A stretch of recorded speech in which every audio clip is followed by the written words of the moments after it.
Bien, buenos días. Habiendo esperado los 10 minutos reglamentarios, vamos a comenzar a conversar sobre la unidad curricular Obligaciones 3, las cuales, o la cual, mejor dicho, nos va a permitir abordar la continuidad de la cátedra de obligaciones en esta oportunidad para desarrollar el tema de las obligaciones extracontractuales. Importante establecer desde un principio la diferencia con con el nivel anterior de obligaciones que ya debieron ver, donde el contrato era la prueba de la relación jurídica entre las partes. En este caso no va a ser así y por eso el legislador determina que es una relación extracontractual. Entonces, importante comprender que en este caso, a falta de el contrato, debemos valorar otros elementos jurídicos que nos van a permitir conformar, establecer y probar esa relación que va a existir entre las partes y, por supuesto, las obligaciones que se generan a partir de el hecho ilícito, tal como lo establece nuestro Código Civil en el artículo 1185. Importante revisar un momento, vamos a compartir pantalla para poder visualizar el plan de evaluación en función de revisar que para nuestra unidad curricular tenemos dos núcleos temáticos. El primero, que lo estamos abordando en este encuentro síncrono, es el análisis de la responsabilidad extracontractual generada por el hecho ilícito propio, es decir, donde el autor del hecho ilícito va a ser la misma persona responsable de la reparación o la indemnización, dependiendo, por supuesto, del alcance del daño ocurrido. Y en el segundo caso, vamos a tener la responsabilidad, o en el segundo núcleo temático, vamos a tener la responsabilidad extracontractual generada por el hecho ilícito ajeno, es decir, aquellas personas en las cuales o con las cuales tenemos nosotros el compromiso de su representación desde el punto de vista legal. Ya en nuestro segundo encuentro síncrono haremos mención específicamente a las figuras jurídicas que el Código Civil establece para este tipo de relación extracontractual por hecho ilícito ajeno. Importante verificar las fechas de las actividades que tenemos pautadas para el caso de la responsabilidad por el hecho ilícito propio. La actividad de evaluación va a ser un artículo académico que se debe entregar en la semana comprendida entre el 13 de mayo y el 17 de mayo, es decir, a partir del próximo lunes. Ese artículo académico debe desarrollar los aspectos previstos entre el artículo 1185 del Código Civil, que fundamenta el hecho ilícito, hasta el 1189, porque cada uno de esos artículos permite desarrollar elementos jurídicos y situaciones que en el marco de la responsabilidad por el hecho ilícito propio son importantes revisar a los fines de darle el sustento académico y legal que merece el artículo. Por supuesto, siendo un artículo académico, es necesario hacer la cita de algunos doctrinarios, de algunos elementos que vengan de ser posible de la jurisprudencia, con las referencias oportunamente elaboradas según el manual de la Universidad Bicentenaria de Aragón. Entonces, esa evidencia de evaluación la vamos a presentar en el lapso de la fecha, como ya les indiqué, 13 de mayo hasta el 17 de mayo.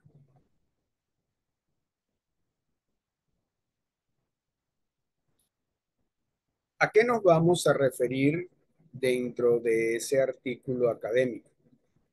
Bueno, mi recomendación es que no copien textualmente los artículos del Código Civil,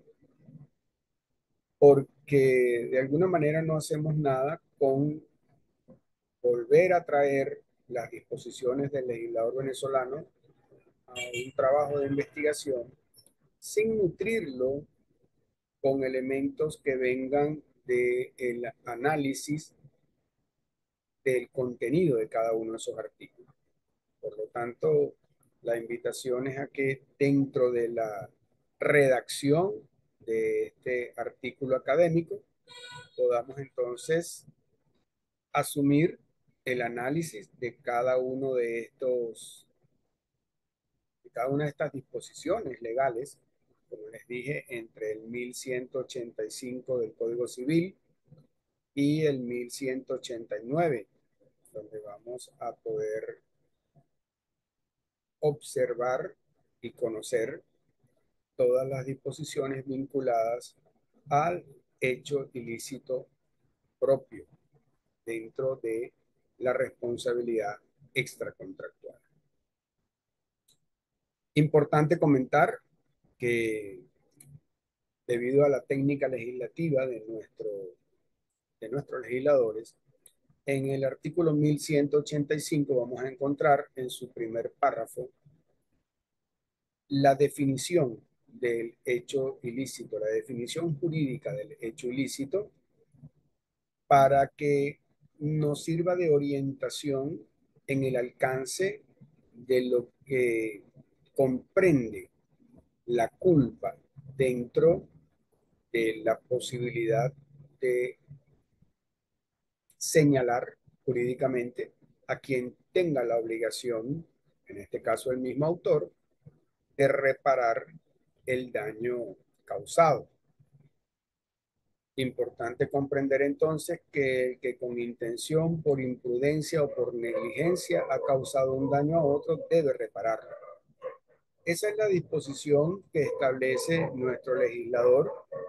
y que de alguna manera es la columna vertebral de esta responsabilidad extracontractual, indiferentemente de que sea por hecho propio o por hecho ajeno. Es decir, siempre la culpa como elemento que conforma el hecho ilícito es la relación jurídica que va a existir entre el causante del daño y la víctima que ha sufrido en algún momento el daño ocurrido. Importante también eh, hacer mucho énfasis en que al estar en el terreno de la materia civil, el hecho ilícito o el delito civil, como algunos autores que pueden investigar lo mencionan, va a estar, a diferencia del derecho penal, comprendido en el daño a las cosas. ¿Okay? No vamos a encontrar allí los elementos que desde el punto de vista penal pudiesen estar tipificados en cuanto al daño a las personas y la gradación de la culpa que establece nuestro legislador en el Código Penal cuando nos dice que hay culpa leve, culpa levísima y culpa grave. Para el legislador en materia de hecho ilícito civil, como ya lo pudimos escuchar, La culpa simplemente va a permitir revisar el elemento conector desde el punto de vista jurídico con el daño causado. Es decir, causamos el daño teniendo intención, hubo negligencia que se va a caracterizar por la condición de saber lo que debíamos hacer y no lo hicimos, o hubo imprudencia en cuanto a dejar a realizar lo que no debíamos realizar. Esas tres figuras jurídicas de la culpa son las que nos van a permitir entonces eh, establecer un elemento importante dentro de lo que es el hecho ilícito. Igualmente de relevancia es poder determinar el daño. En el 1196 del Código Civil vamos a conseguir la clasificación más general del daño que hace nuestro legislador para leer allí que existe el daño moral y el daño material, comprendiendo que el daño material es el daño que se causa en todas las cosas tangibles y el daño moral va a estar comprendido dentro de aquel patrimonio intangible que tenemos los seres humanos, considerando allí algunos derechos como el derecho a la inviolabilidad de nuestro hogar, el derecho al honor, el derecho a que no haya difamación y una serie de elementos que contempla allí el legislador para tipificar el daño moral. En este caso, por excepción, incluimos, por lo dispuesto por el legislador en ese artículo, el fallecimiento de la persona que haya sido víctima del daño. Entonces, el legislador determina allí que el juez podrá hacer, con decidir ciertamente en el reclamo que se haga desde el punto de vista jurisdiccional una consideración por la víctima, por el fallecimiento de la víctima, comprendiendo el daño moral en ese sentido como, por supuesto, el derecho a la vida. Entonces, importante que desde el punto de vista de la responsabilidad por hecho ilícito, la clasificación del daño se comprenda en daño material para todas las cosas tangibles y en daño moral para aquellas que no son tangibles, pero forman parte del patrimonio y de los derechos de todas las personas. Importante también para cerrar lo que nos puede llevar a construir ese reclamo por daño causado por hecho ilícito, la relación de causalidad. La relación de causalidad para el hecho ilícito extracontractual va a ser una analogía en el contrato con la relación contractual. ¿De qué manera? Bueno, el contrato es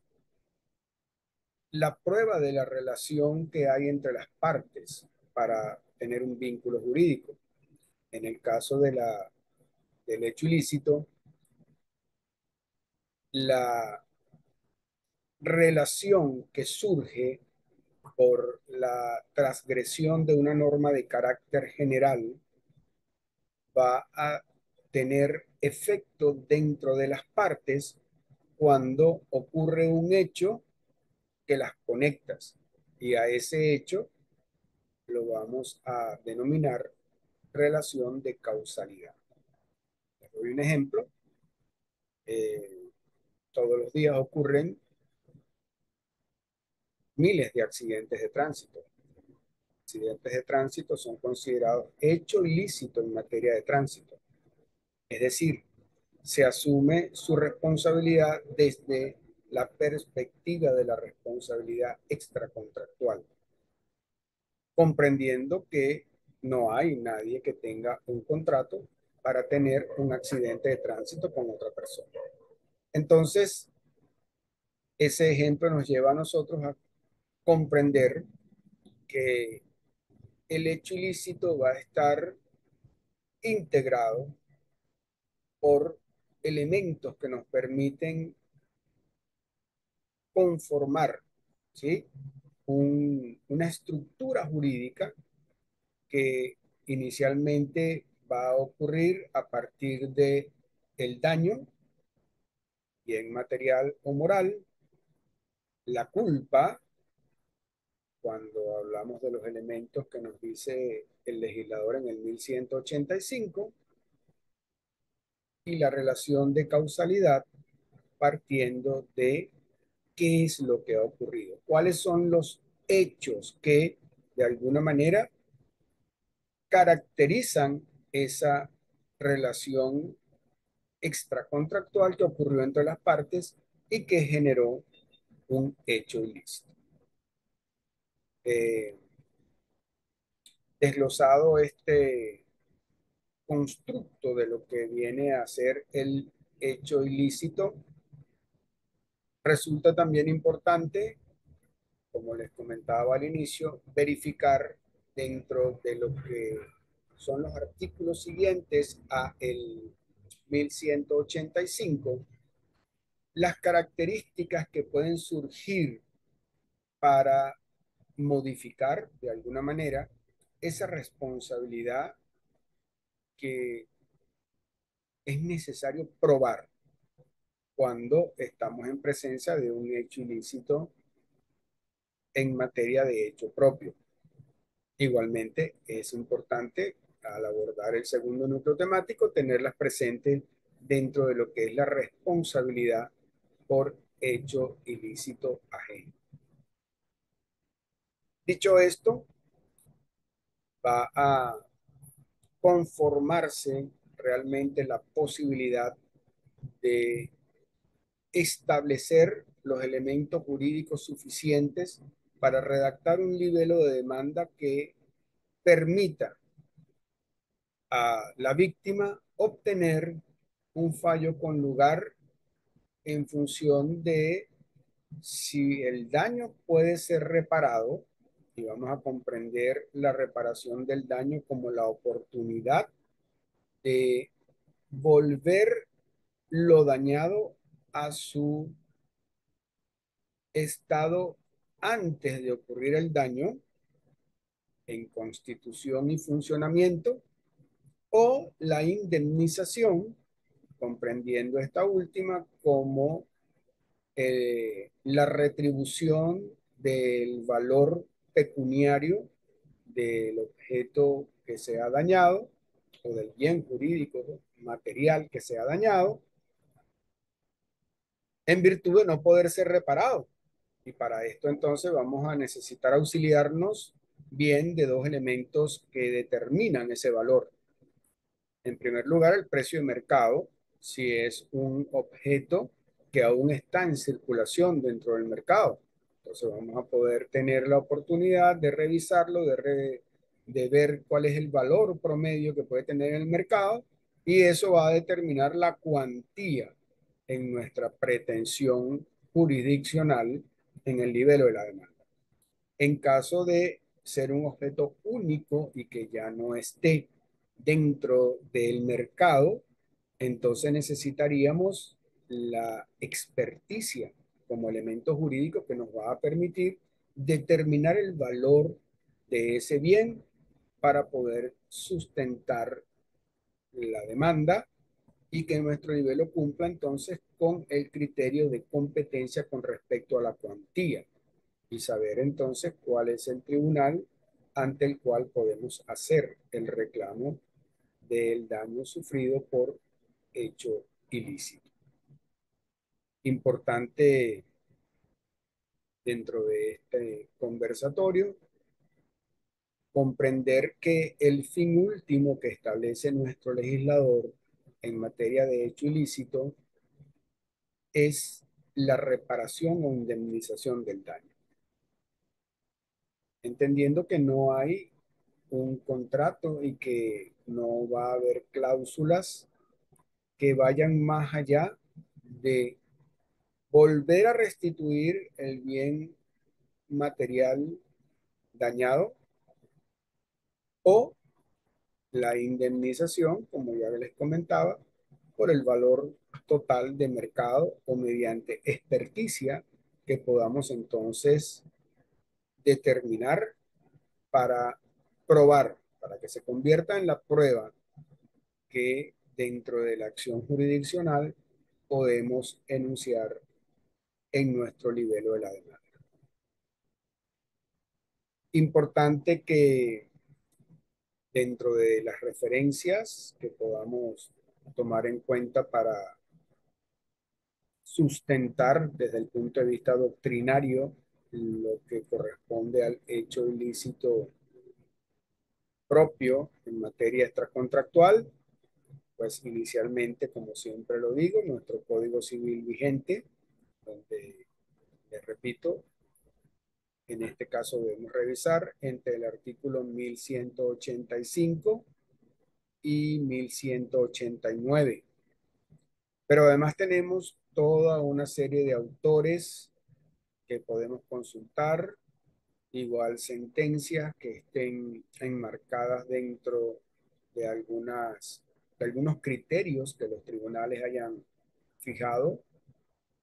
para determinar algunas situaciones dentro de lo que establece el hecho ilícito como relación extracontractual. Todos estos elementos, por supuesto, cualquiera de los autores cuyas ediciones están en el mercado, puede servir de sustento, debe servir de consulta para ustedes cuando estén realizando el artículo académico con la debida cita dentro del cuerpo del artículo y por supuesto en las referencias a las que vamos a sustentar esa prueba epistémica de la redacción realizada en el artículo académico.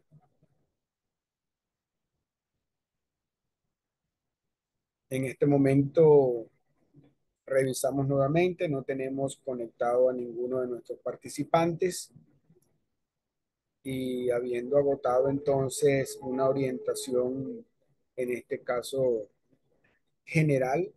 de lo que implica para este primer núcleo temático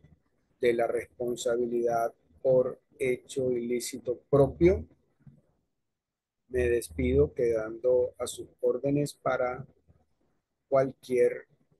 consulta adicional. Deseo que pasen un feliz fin de semana y su facilitador virtual, el doctor Rodolfo Piña, les saluda. Buenos días para todos.